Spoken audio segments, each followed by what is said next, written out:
welcome you to today's webinar on online mediation, past, present, and future.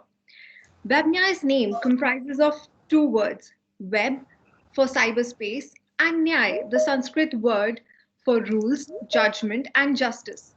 Our mission is to take justice to everyone's doorstep and increase the access of justice in India. We have two product offerings, commercial dispute resolution to resolve B2B, B2C, and C2C complaints, conflicts, and disputes.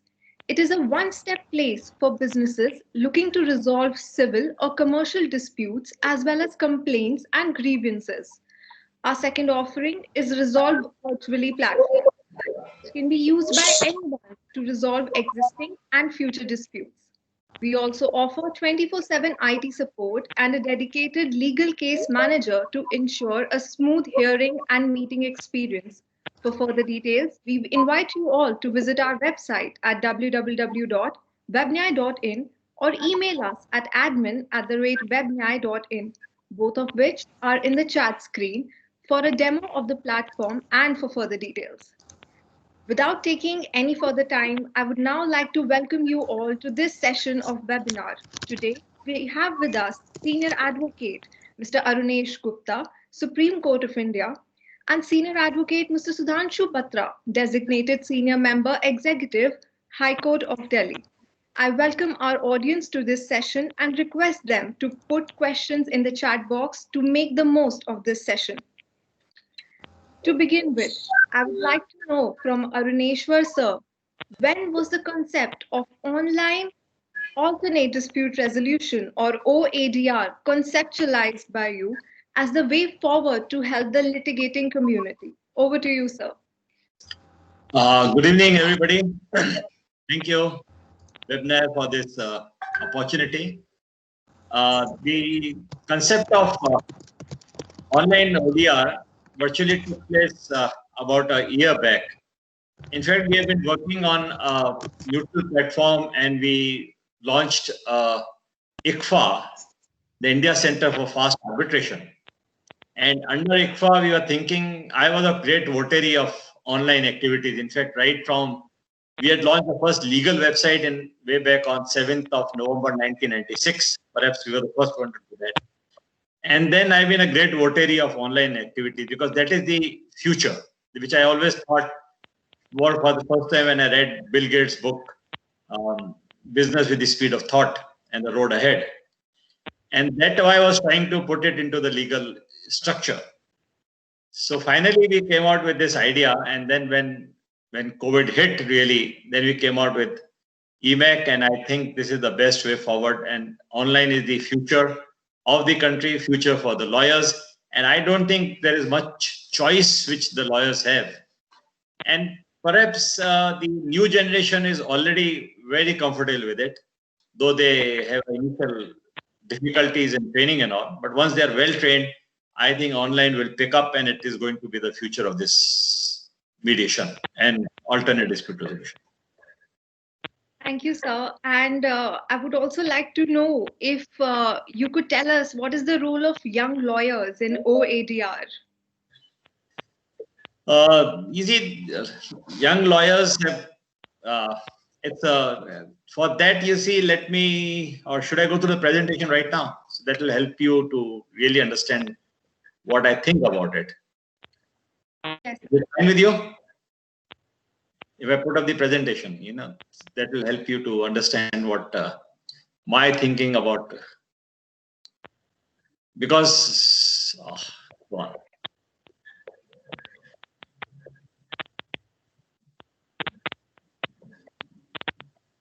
You see that?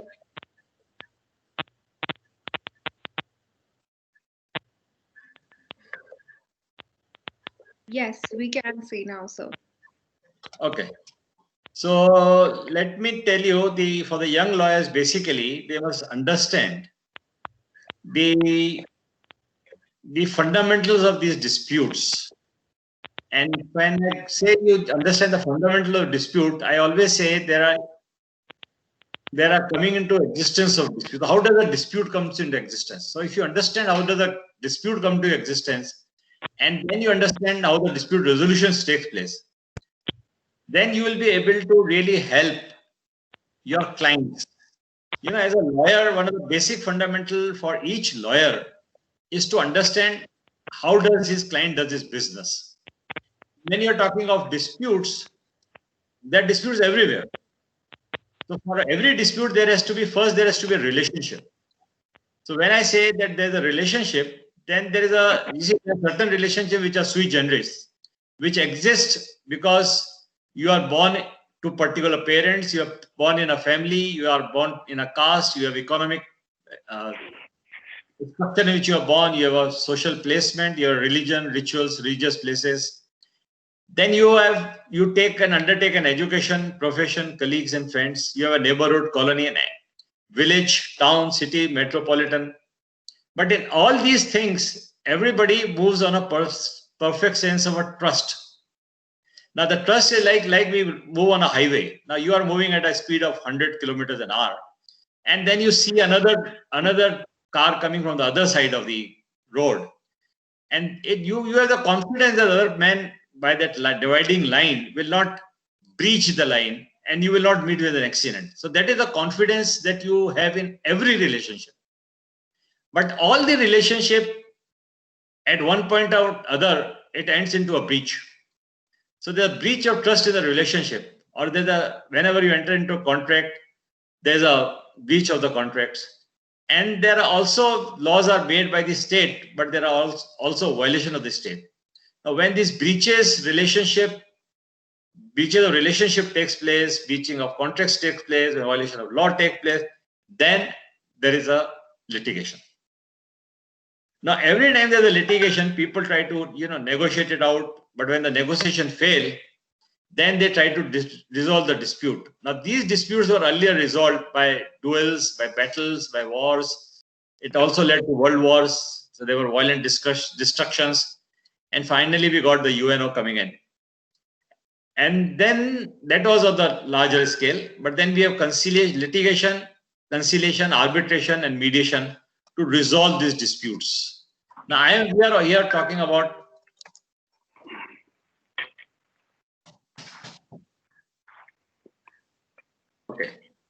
So we talk about mediation. So the young people here can understand what mediation exactly is. So mediation is a dynamic, structured, interactive process where an impartial third party assists disputing parties to resolving conflicts through a use of specialized communication negotiation techniques. Then all participation are encouraged to actively participate in the process, vent out their grievances. This alone helps them to mediate to reach to the bottom of the issue. Now here the bottom issue when I talk is, there's a recent book by Otto called The You Theory.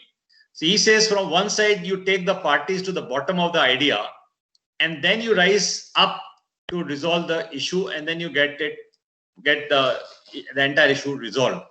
Now, this is where the young generation, see, though you may be a young, but the entire thing is not the age. The issue is not age-centric. The issue is how much of maturity you have got.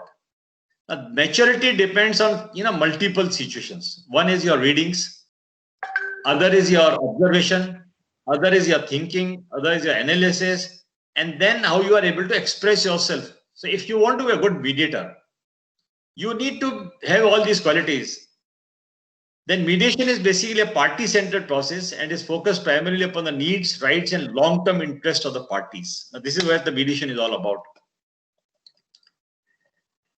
So I'm not going into the history of it, but this is another thing which I want to show to and tell all the young people here. So they must understand. So that the world has shifted from the first to the fourth revolution, from globalization 1.0 to 4.0. The dimensions have shifted from 1.0 to 4.0, and this all leads to moving on to the fourth wave, and there's a legal revolution which is also shift to 5.0.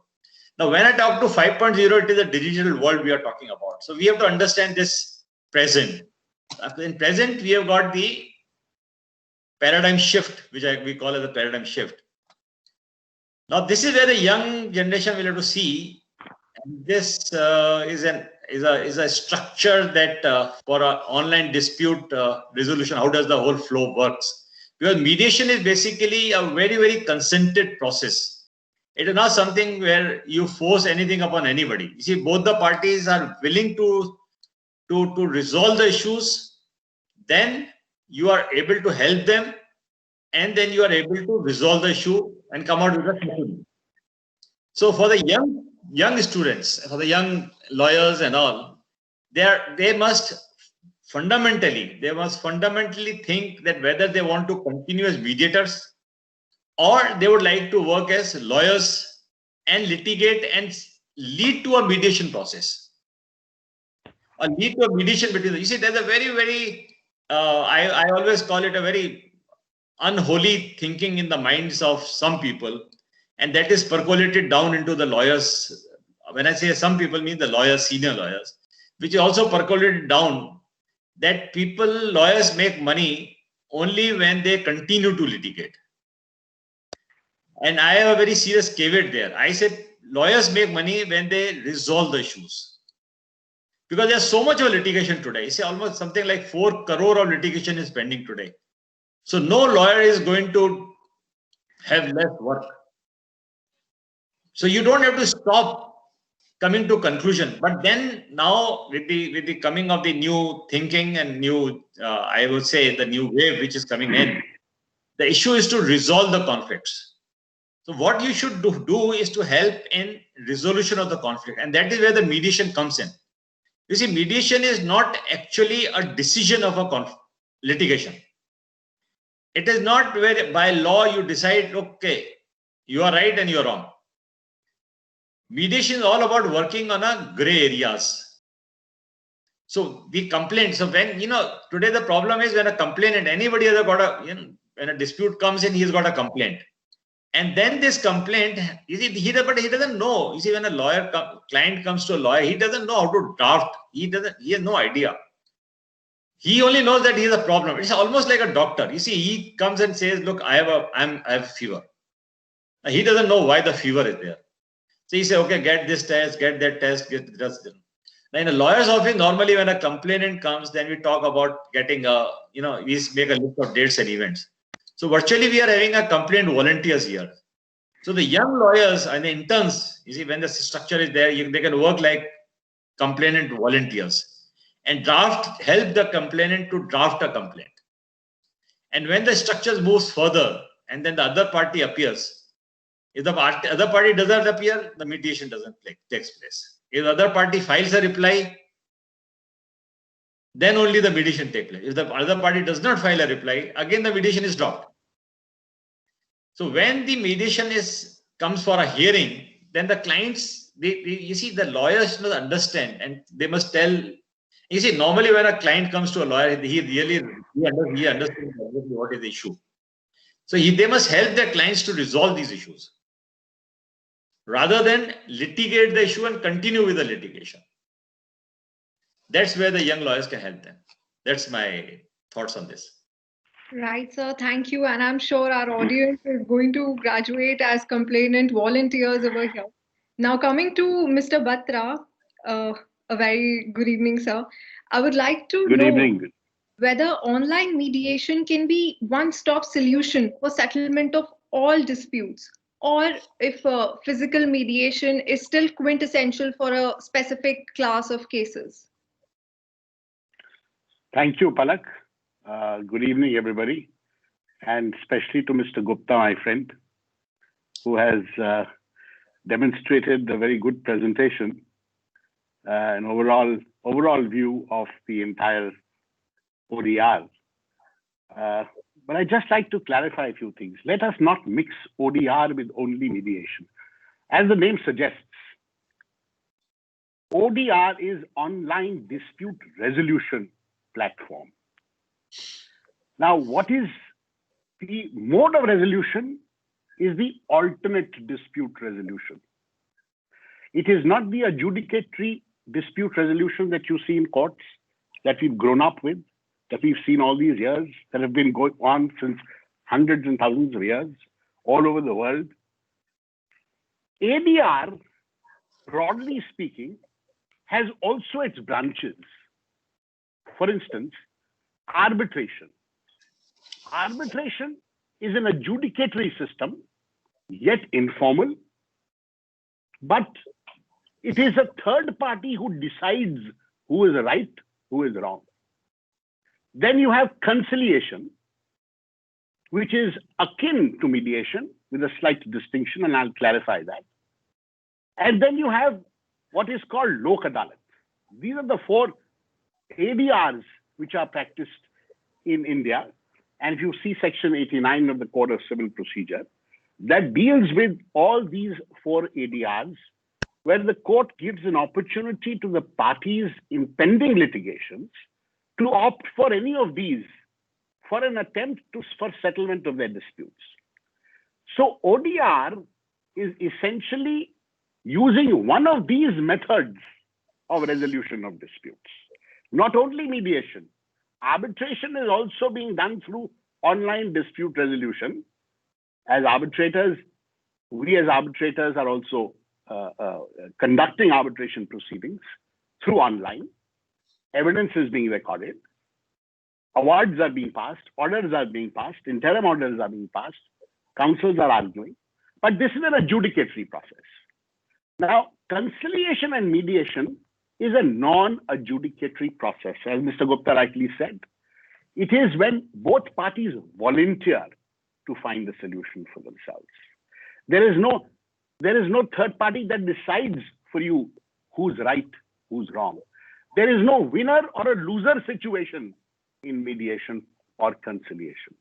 There is always a win-win situation in case a settlement is arrived at by the parties.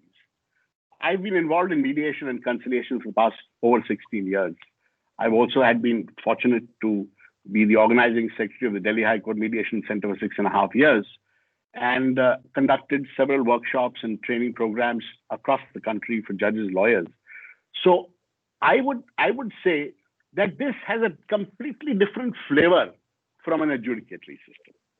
And Lok Adalat, of course, is governed under the Lok Adalat Act, and where the Lok Adalat is constituted by the courts and matters are settled.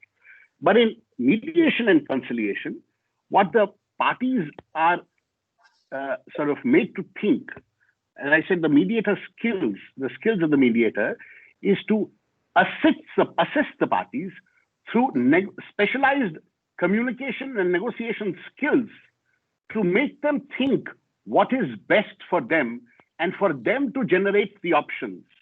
Neither the mediator suggests these options in mediation, nor he imposes any sort of a solution to the parties.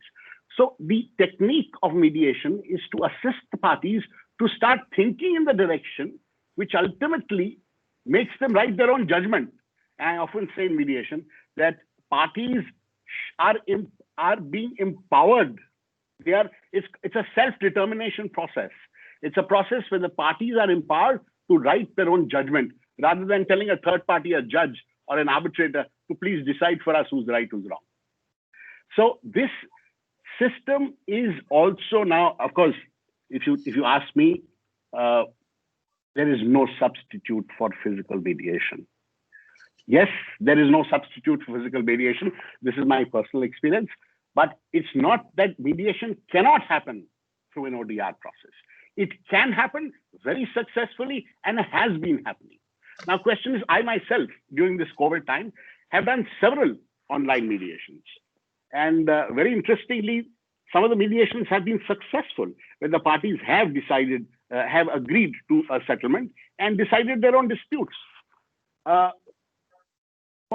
you see, in any dispute, like Mr. Gupta said, relationship is involved. Whether there is a commercial relationship, or there is a family relationship, or there is a matrimonial relationship. Every dispute starts with some relationship. The relationship breaks. There are cracks in the relationship, which results in differences. Differences make conflicts. Conflicts come into disputes, and the matter ends up in court. Now, the question is that can we address all issues through the ODR process? I feel where the relationship is purely commercial, where emotions are less, where sentiments are less, those can certainly be addressed through the ODR system. And those are very successful.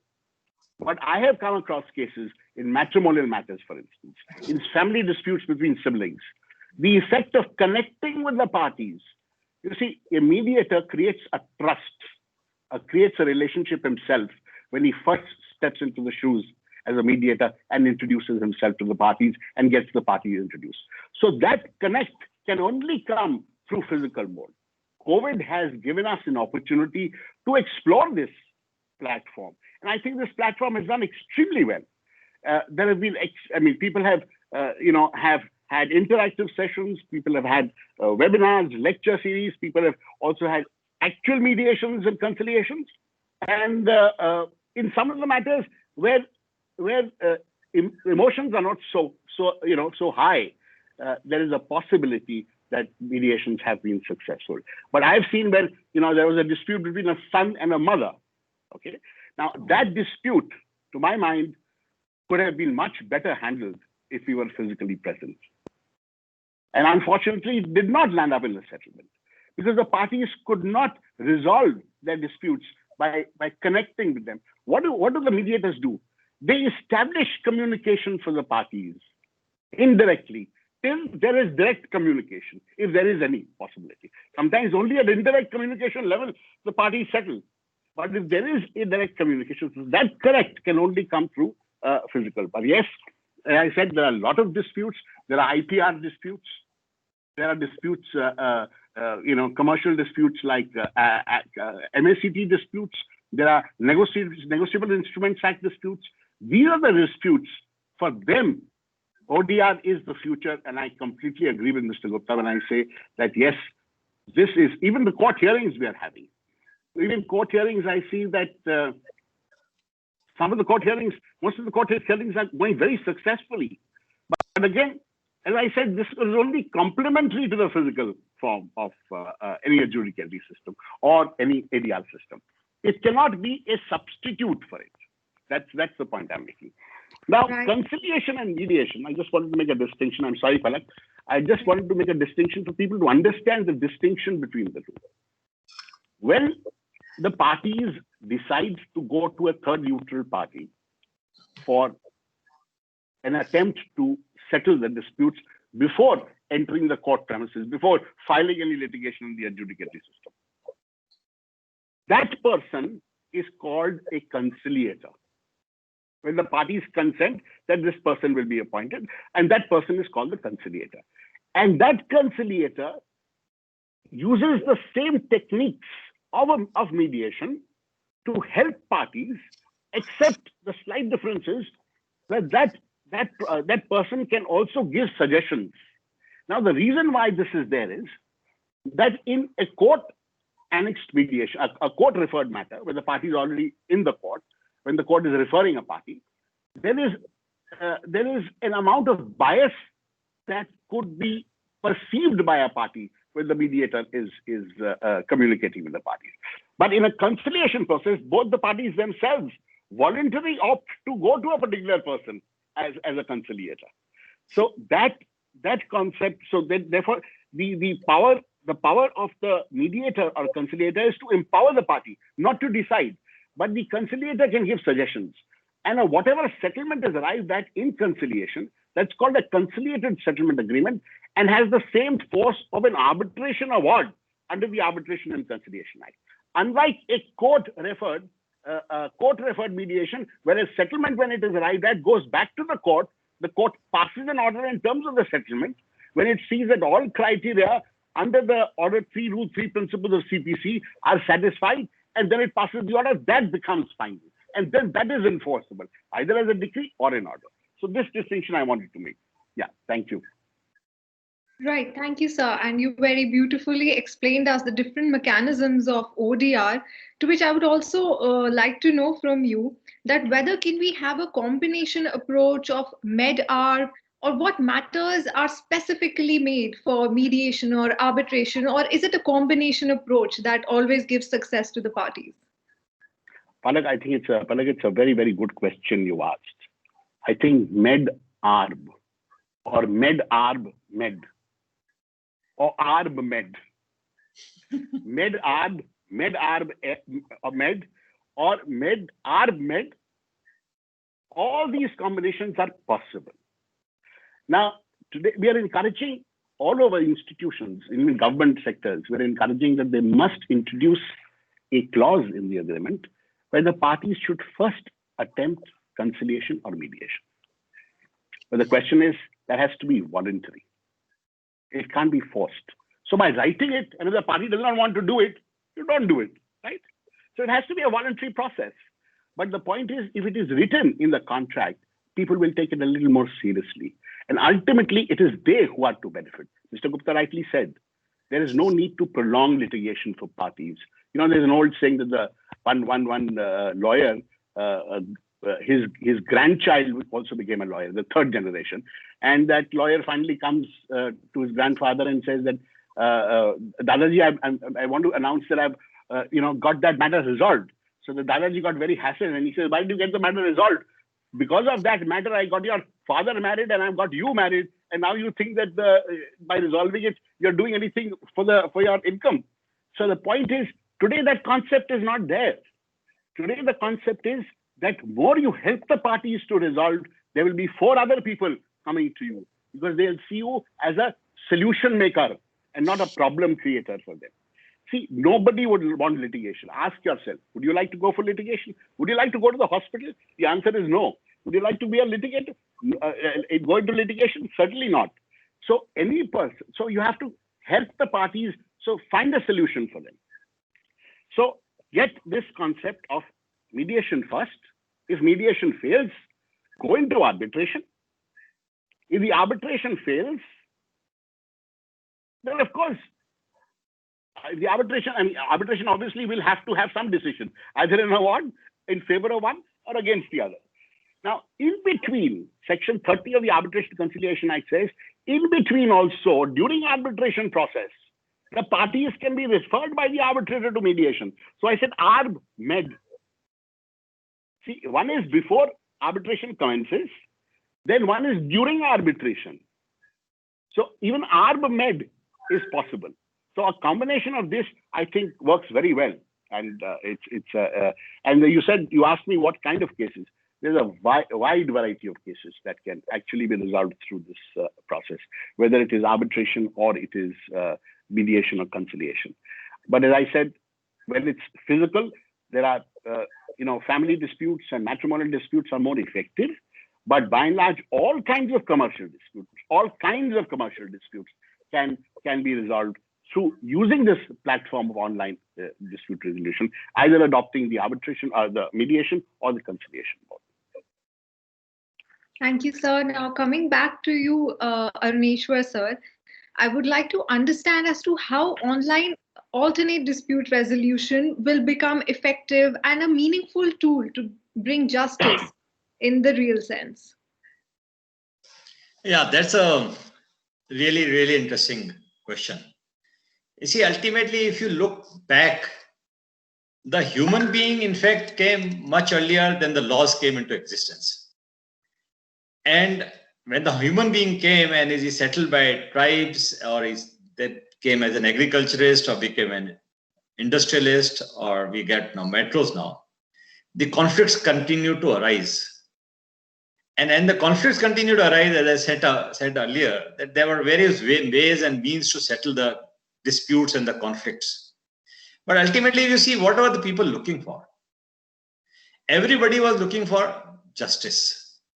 So there were ways and means to get justice for all. But in litigation process, if you see, end of the day, one party is always a loser, another party is always a winner. In fact, in every litigation, when it starts, or any conflict when it starts, as I said, that there's a breach of a trust. Now, the person who has breached is quite aware of the fact that he has breached it. The person whose interest has been breached, or whose relationship has been breached, or whose contract has been breached, he needs, or he is looking for justice by reimbursement or by punishment to the person who has committed the breach. So you have civil cases, you have damages. In criminal cases, you have punishments. So if you see the entire litigation can be broadly divided into 2 parts. The criminal litigation and the civil litigation. So far as the criminal is concerned, there's a government on that side, except for compoundable offenses and certain offenses which can be compounded. There is no mediation or arbitration which comes up. So justice is there done by courts, by their sense of punishment they award, by the way they find whether the person is committed offense or not. Coming to the civil law, and as Sudhanshu said very correctly, large number, not large, almost most of them. Like, let me give you the list.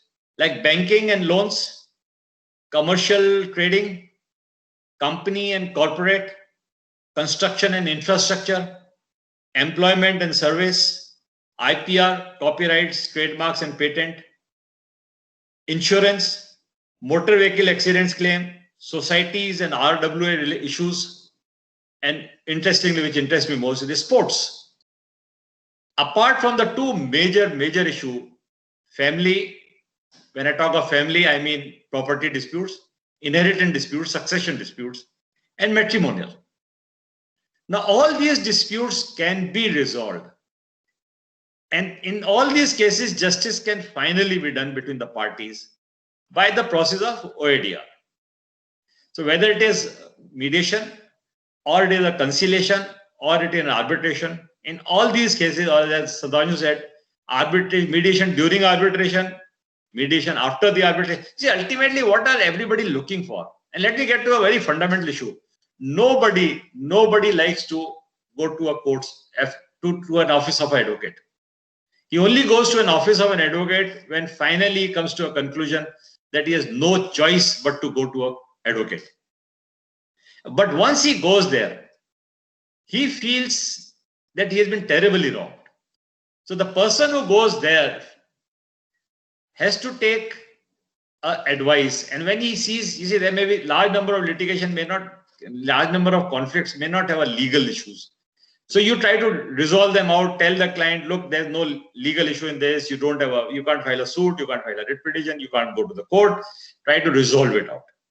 But wherever there is a situation where the conflict arises and he says, no, I have to go to it, then in those cases where his right is abridged, where the conflicts have reached a level where it can't be resolved, then you initiate the proceedings. And the first choice, according to me, every lawyer should do is to do a mediation. It is not only the litigants. You see, there's a very interesting issue, and I always been a big votary of it. Large number of issues can be settled if the lawyers amongst themselves can talk to each other. And interestingly, I've done these cases in Singapore. We did somewhere in America also. But what I realized in India, the lawyer to lawyer relationship is not all that good. I don't know why. Because we struggle, we are still in that rat race situation where we can't talk to each other. Or we feel that we will not be sufficiently remunerated. But my always situation is that, look, you fix your fees with the clients. The client is not giving you to litigate. The client is paying you for getting justice. So if you are able to give justice to your client, you get your remuneration. Why that insecurity of not getting the money? So you must understand as a lawyer. And then when a lawyer and lawyers talk to each other, they can always get, and I tell you very seriously, everything can be got settled. And there's a wonderful, I don't know how much you people are aware, that once a plane from America, it was hijacked by Iran. And finally, the politicians applied, the diplomats went there, everybody tried it. But ultimately, the person who was able to negotiate the deal, who was coming out of the mediation, it's an entirely mediation, went on for almost 7 months, was the head of one of the law firms in America, who was working for Citibank. Because the sanction was given by America, and therefore everything was stopped. And there were reserves of something like $8 billion of these Iranian groups who were fighting with the Citibank. So end of the day, it was a lawyer who came out with it. They worked the solutions. So there were lawyers from Argentina, there were lawyers from Germany, there were lawyers from America, there were lawyers from every bank. And the real issue which came up into it was that how this money has to be paid. And how much liability is there. And then somehow the banks came up with that we have that existing liabilities and nobody wanted to disclose it. But end of the day, if the lawyers intercede within themselves, they think that it should be done, then I don't think any case can stop where justice is not done and justice is not brought in the real sense to the people. And once the justice is done, you see, I am a very great votary of what I am now I'm promoting is that we must promote a conflict-free individual. So when the individual is conflict-free, the family is conflict-free, the business is conflict-free, and you have a conflict-free society.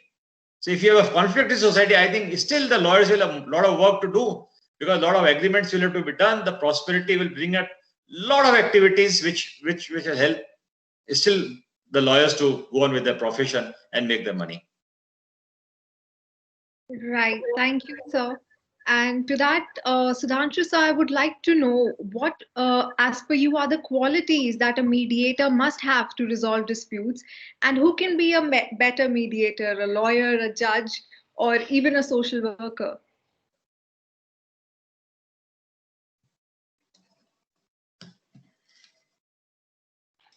I'm sorry, sir, but you are unmute. Please unmute yourself, sir. Sorry, I'm so sorry. I said before I answer the question posed to me, Palak, I'd just like to point out that the number of kind of cases that can be resolved through mediation. If you read the AFCON's judgment of Supreme Court, it gives quite an exhaustive list.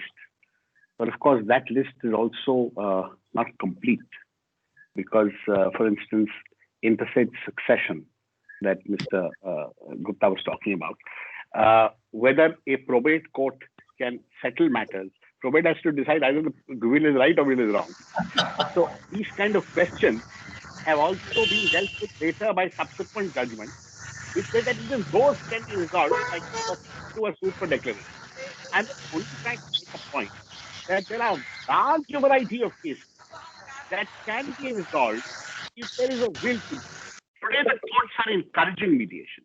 The courts are encouraging mediation, not because, well, of course, there is a heavy backlog. The courts feel that a lot of the matters will be resolved and the backlog will be reduced. But I can tell you, mediation is not to reduce backlog. That's a consequence that follows. Mediation addresses the real underlying disputes relationship between the parties, which an adjudicatory system cannot address. That's the point. The point is not to finish off cases. The point is to resolve those underlying interests by listening to the parties. Now, the question that you've raised is, what are the good qualities? The good quality of a mediator is to be patient, persistent, and have perseverance. The 3 P's, remember: patience, persistence, and perseverance. These are the 3 main qualities, but there are very many other qualities. The qualities are: A, you should be a good listener. We all love to talk. We would love to. If given a mic to any lawyer, he will never stop talking. But art is to listen. The skill is to listen. When the parties come into the mediation center, they are full of aggression. They've got so many things pent up in them. They want to be heard. The lawyers will not let them talk. The judges will not let them talk in court. There is a decorum. Because if the judges start listening to every party, then no judgment can be pronounced, no order can be passed. The lawyers will tell the clients, you please keep quiet. You should know what to speak, what not to speak, because this will harm you if you say this. They strategize the cases, they strategize the cases by twisting the facts because they feel that is best suited for the interests of the party. That's right. There's nothing wrong with that. There's nothing wrong with that. The question is, but the parties always feel, I wish I had said this to the judge. If the judge makes one comment, he goes back home all night. Till the next date of hearing, they keep saying the judge had made that comment and this is what the judge meant. And the judge must have just off the cuff said something. The point is, today, the parties feel that once they are heard, so a good mediator is the one who has the capacity and the patience to listen to the parties. Now, listening is not only, actually our communication. If you actually do some research, you'll realize that communication, 93% is non-verbal, and only 77% of it is verbal. That's why I say ODR for mediation can never be a substitute, because our communication has non-verbal. And how much of non-verbal communication can you do through ODR? In commercial disputes, you can. When it comes to personal disputes, when it comes to relationships which are very personal in nature, there it becomes a little difficult. Of course, I can see Palak's body language, I can see her movement, but I still can't observe what how your opponent is reacted to it, because the screen is just one small screen. So you have to watch the body language. A good mediator is the one who's observant, who's alert, who's absolutely, watching what is happening, when the mediator is talking to the parties, there has to be a connect that the mediator has to make. So these are some of the good qualities of a mediator. Then, of course, the mediator has to be unbiased completely neutral, not be judgmental at all. Because if a mediator is judgmental, you are creating a bias in favor of one and against the other. That trust that you have created between the parties and the mediator is completely lost. So there are a whole lot of good qualities a mediator should have. Of course, honesty, integrity, the ethics. The level of ethics that a mediator should have are far more than any other forum, I feel. Because there, if you lose that values of ethics, a mediation process is derailed. You're doing more harm to the parties than you're helping them in resolving their disputes.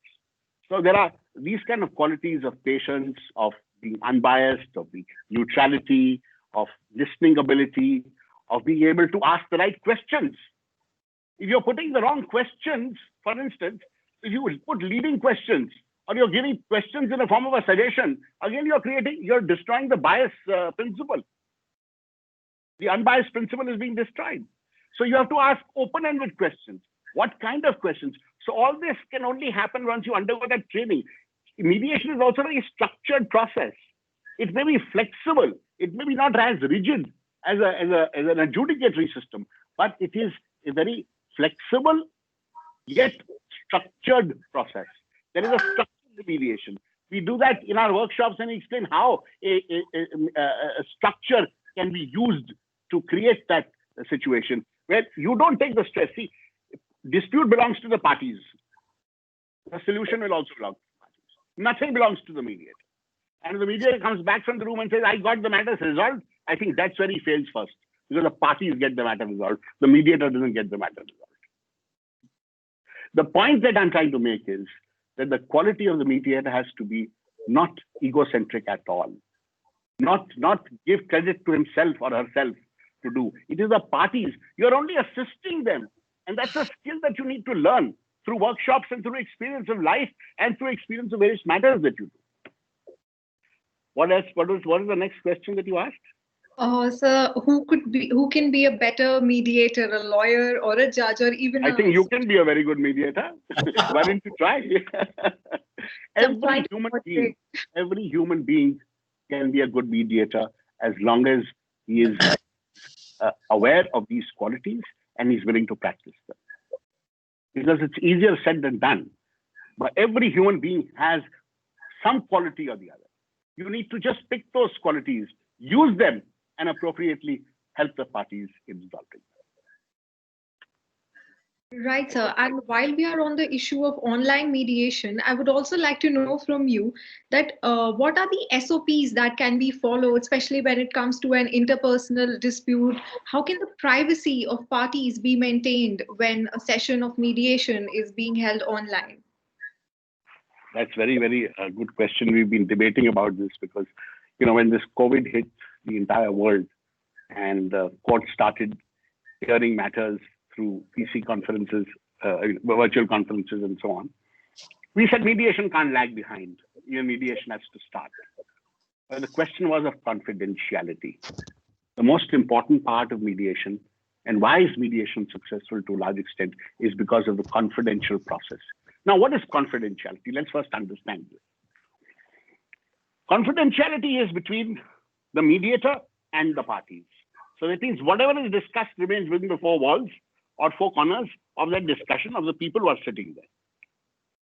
So the court, when it's a court-referred matter, the court can't even call the mediator and ask the mediator what happened. Why is it so? Because we don't want to bias the court in case a settlement doesn't happen. We don't want to create a bias in the mind of the court. Let the court decide on its own. The court can't even summon the file that the mediator has on which notes are given. Unlike in the court, we can summon we can inspect the file, we can summon the file, we can do anything. But here you can't.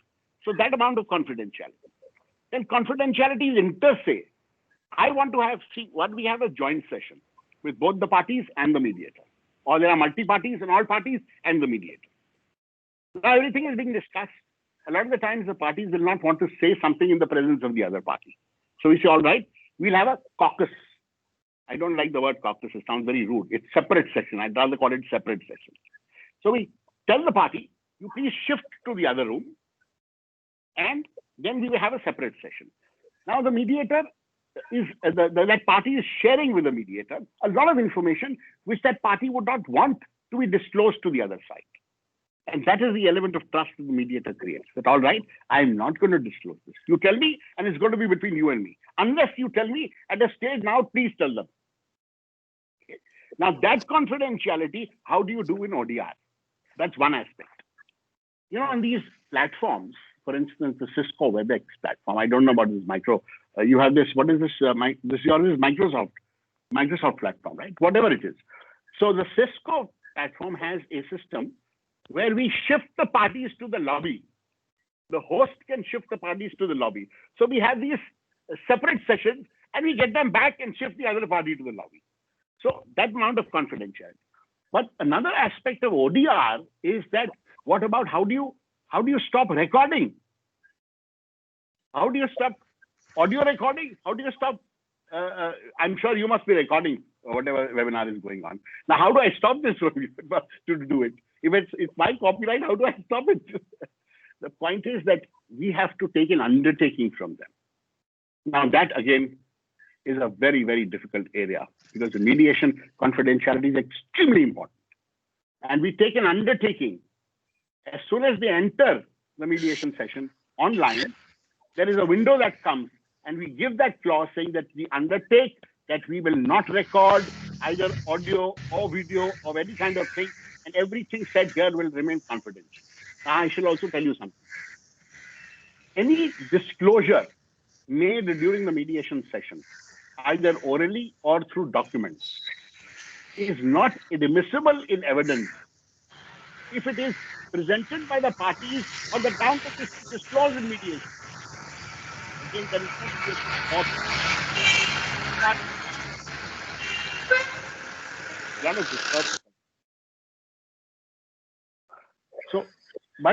So therefore, none of the information or document is admissible in evidence. The other party can object that this was disclosed during mediation and this ought not to be seen in evidence or be admitted to evidence. Now, those matters come under dispute whether it was disclosed in mediation, not disclosed in mediation. So confidentiality has, I said, Palak, mediation is a voluntary process. Unless parties are honest to themselves to find a solution, they could be also coming to the court, to the mediation sessions to buy time, like to delay proceedings. So the mediator has to be skillful to see what the parties are doing. And if that is so, then close mediation. It's not necessary to go on. It's not necessary that every case that comes to mediation must end up in a settlement. It is for the parties to decide whether they want to solve it or not. So confidentiality has to be maintained. This is the only way we are trying to maintain confidentiality as much as possible through the ODR forum. Yeah. Right, sir. Thank you. And now coming back to you, Aruneshwar, sir, you have been the pioneer of the concept of peace mediation in India. Kindly tell us, how can peace mediation help in conflict resolution, circumventing multiplicity of litigation in India? Thank you, Palak. And that's a really, really interesting question. And I think a very meaningful question, Because ultimately, why are we doing what are we doing? That's a big issue. So when we are doing, when we are trying to do mediation or we are doing litigation, ultimately we are trying to, as we said earlier, that to bring justice to the party. But at the end of the day, the justice should end up into a peace. It is not merely justice. The person who feels, he must feel actually that, yeah, justice has been done and now I must stop litigating. I must live with the circumstances, the situations which have now come into existence, and I must now carry on my life the way it can be carried off. He should not continue to litigate any further, or should resolve this conflict totally. Now, if you see the beginning of any conflict, there's a beginning of a conflict. Then both the parties in every case, whether it is a commercial, banking, every case, it is a statutory, it is personal, you try to negotiate it out. You try to say, okay, there's a problem. There's like take the COVID issues. There's a large number of rent issues. There are a large number of employment salaries issues which has come up.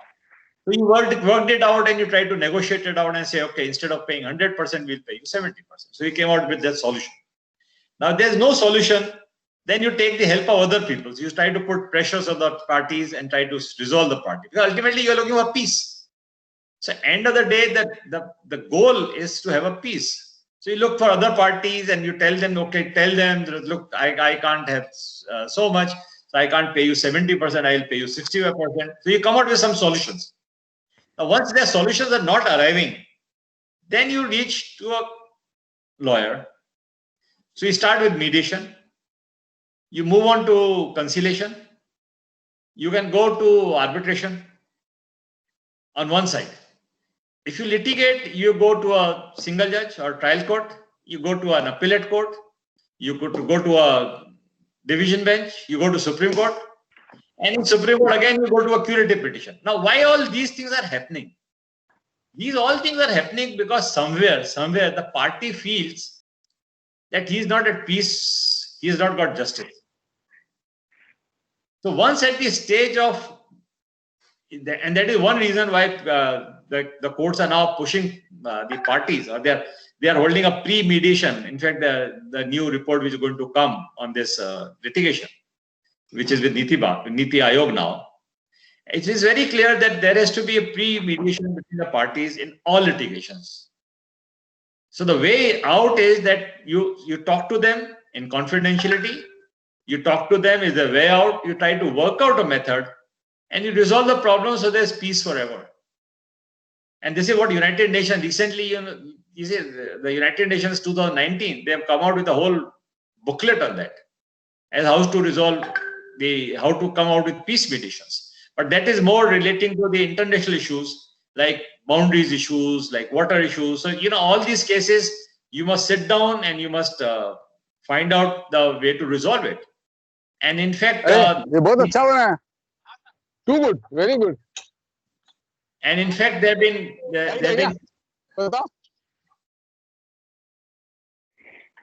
have been 3 presidents in the world who got their awards only for coming down to a peace, mediation and resolving the issue. The first was Theodore Roosevelt, who was US president, and he resolved a long pending issue between Russia and Japan. Then the Argentina president, Carlos Saavedra Lamas, who resolved an issue pending between Paraguay and Bolivia. And then finally, the Finland president, who resolved a long-standing dispute between Nambia, Indonesia, Kosovo, and Iraq, Matli, Ovia, Kavelia, SW. So ultimately, you see everybody, whether it is at international level, whether it is in commercial issues, whether it is in family, whether it is in individual issues, we are looking for peace. So if you are able to give peace mediation, I think that will be the movement of the entire human race into the next positive direction.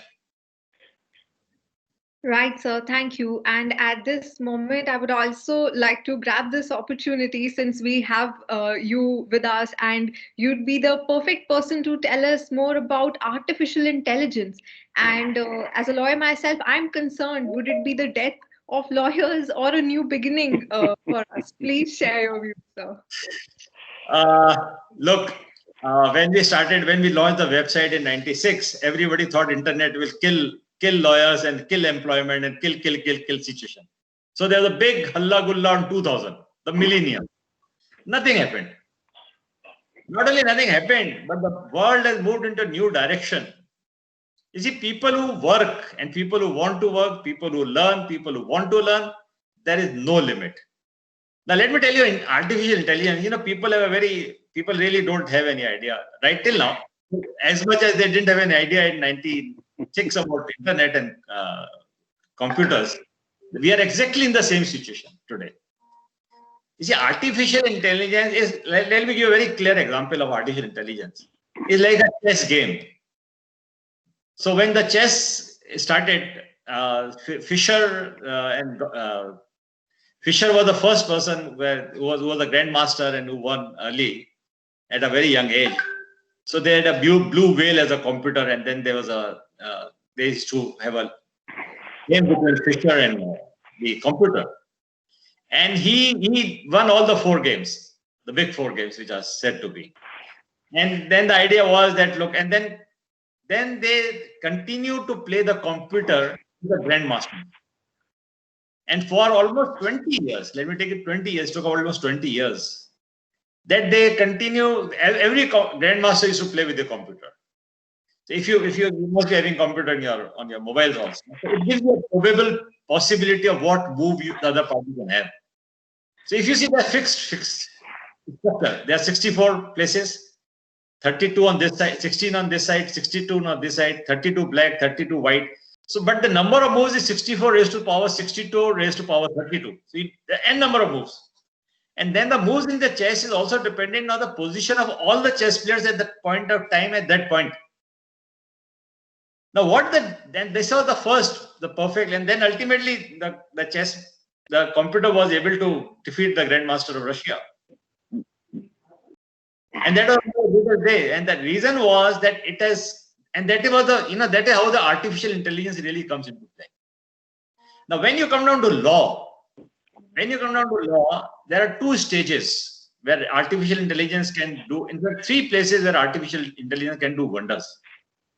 One is the filing of complaints, like filing of litigation in Supreme Court. There are 60,000 petitions which are filed. Now, if we are able to put all this data on the nature of complaints or and nature of petitions which are filed in Supreme Court, then, and on that, if the system works, then you are able to get whether these petitions are worthy of being admitted or they're not worthy of being admitted. So you get a probability. It is not that it is replacing the judges. So looking at the entire law, so that is one, we have all the data relating to the petitions. You have entire data relating to the entire case law of the Supreme Court. So there are something like 50,600 judgments of Supreme Court as on today. If you feed them all, then it can work out a system that according to those law, whether these petitions are liable to admit or not. And thirdly, it can also help the judge when he's writing a judgment to give him an option that whether the judgment that he's writing is in consonance with the existing law or not. He may break at one point in time, he may say, no, I don't agree. So that is his choice. So that human intervention is always there. But he has at least got choices that, okay, I can follow this, I cannot follow this. But this is something which I'm talking is, I think we are talking maybe 10 years ahead in time. Or maybe 20 years ahead in time. Because when I was talking in '99 and I wrote that article on internet and in legal institutions, everybody said that it's 20 years ahead in time. And actually it is 20 years. So now we have come in the situation which I was expecting in 2000. So what I'm talking today, I think in 2040, 2045, by the time your generation comes to our age, you will be enjoying that benefit of artificial intelligence in law. Right. Thank you, sir. Nothing to worry then for me right now. Never. So, Sudhanshu sir, before we move to conclude our session, I would like to know your concluding remarks on the way forward to instill ODR even in the post-COVID era? I think ODR, especially mediation and conciliation, has already come in India. And is, can you hear me? Am I audible? Yes. It is something which is of the future. You cannot avoid learning mediation and conciliation, because tomorrow the times are coming where parties will opt for this justice dispensation system as compared to the adjudicatory system. And when this is not successful, then there is a possibility that they will go.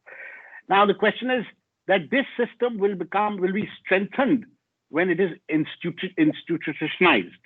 It is not ad hoc. Institutionalization of mediation and conciliation is a must.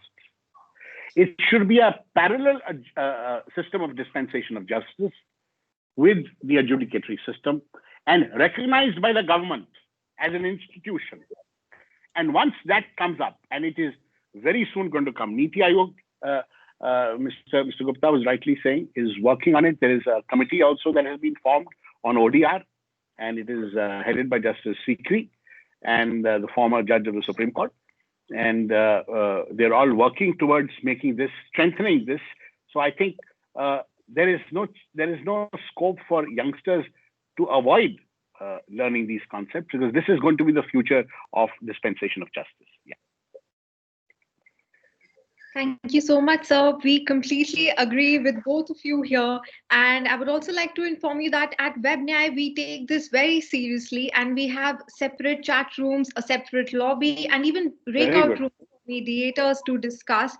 And now I would like to invite Advocate Nitin Kumar, who is also the legal advisor to WebNyai platform, a legal expert with proliferating practice in the Punjab and Haryana High Court and subordinate courts, Labour Court, Consumer Court, and various other tribunals, having successfully handled numerous cases relating to banks, financial institutions, companies, Union of India, state government. He is also the resident counsel of Messrs. Hindustan Levers Limited, Brook Bond Lipton India Limited, Haryana State Social Welfare Advisory Board, and Larsen and Turbo, an aggressive litigator to address the vote of thanks for today's session. We are honored to have you with us today, sir. Thank you. Thank you, Palak. On behalf of Team WebNyai, I extend a very sincere vote of thanks to our distinguished guests, Mr. Aruneshwar Gupta, Senior Advocate, Supreme Court of India, and Mr. Sudhanshu Batra, Senior Advocate, Designate Senior Member, Executive, High Court of Delhi, for taking out time from their busy schedules to share with us their experiences, findings, and opinions on online mediation. Gentlemen, your incisive insight into the field of mediation will go a long way in helping us to streamline the portal, to assist the litigating public using it to have a most satisfying experience. I use this occasion to appreciate all the participants also for joining in and hearing your valuable comments. To understand our revolutionary portal platform for online dispute resolution, do book a live demo with our WebNyai portal. Thank you so much. Thank you. Thank you. Thank you, everyone, for joining in. We hope to see you soon with another enlightening and enriching session of webinar. Thank you, speakers, for being with us. I also wanted to thank everybody and request everybody to please remain safe and healthy and look after yourselves in these COVID times. Thank you. Yes, sir. Thank you. Thank you very much. And thank you, Sudhanshu. And thank you, Palak. Thank you. Thank you. For being on a wonderful evening today. Always all possible because you graced the occasion. Thank you.